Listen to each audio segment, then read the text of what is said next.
the living conditions were quite terrible for the prisoners. There was no link between normal, civilized people and the way these Japanese troops were behaving. No reason why they really had to behave in this awful, sadistic, cruel manner. I hated them, absolutely loathed them, every single way. I loathed them. The Japanese treatment of Allied prisoners in the Second World War is infamous. But they haven't always treated their prisoners so badly.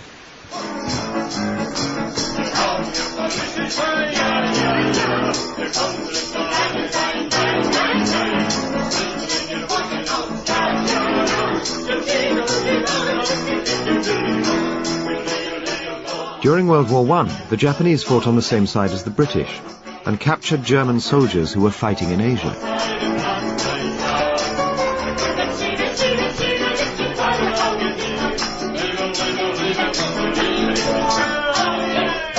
My grandfather never said Japanese were cruel.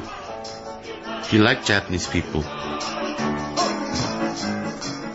During World War I, he was brought to Japan as a German prisoner.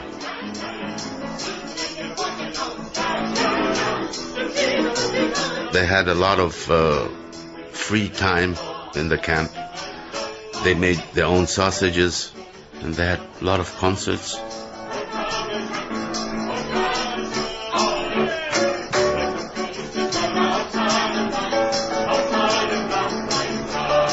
These German prisoners were benefiting from an imperial command of 1882, which said Japanese soldiers should act towards others with respect.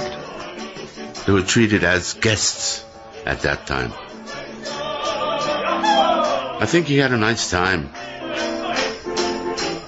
Some of the German prisoners of war elected to stay on in Japan after their release, and German restaurants and German beer halls flourished in most of the major cities.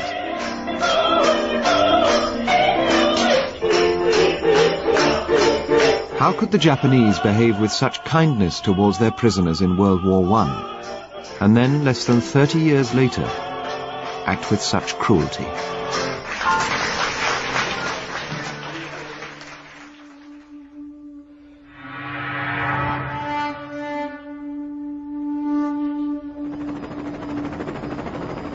In March 1945, Tokyo was firebombed, houses and streets devastated.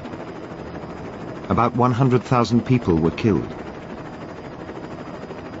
Rebuilt during the second half of the 20th century, today the Japanese capital resembles a prosperous American city.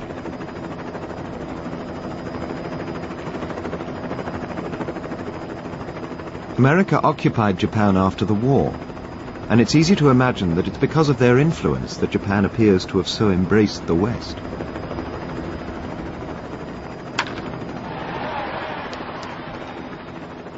But the truth is that Japan first turned its eyes westward long before there was any thought of war.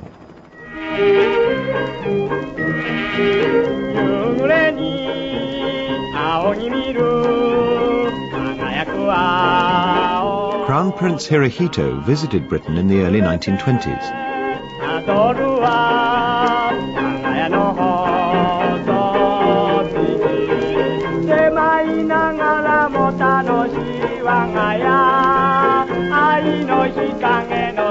Japan appeared enthusiastically to adopt Western values, from dancing to democracy.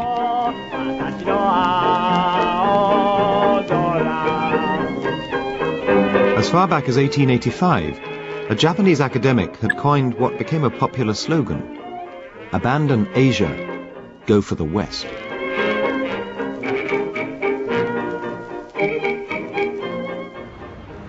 Like the rest of the country, the Japanese monarchy too had been changing, but not in a way that made it resemble Western royalty.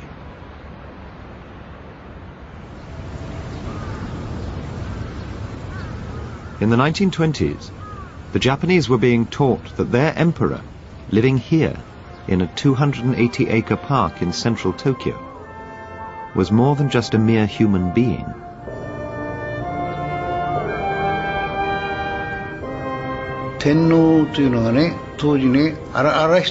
The emperor at the time was called a living god.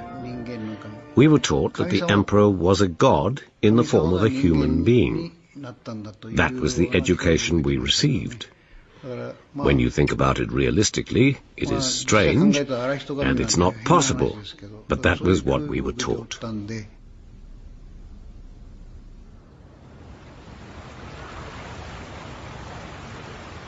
In Japan, it was in the interests of one group more than any other that the emperor be perceived as an all-powerful living god: the armed forces.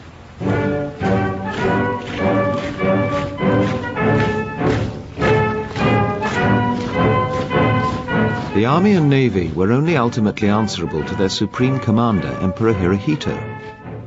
As long as they acted in the name of their divine emperor, elected Japanese politicians found it almost impossible to control them. And by the late 1920s, many within the army thought Japan should act decisively and expand.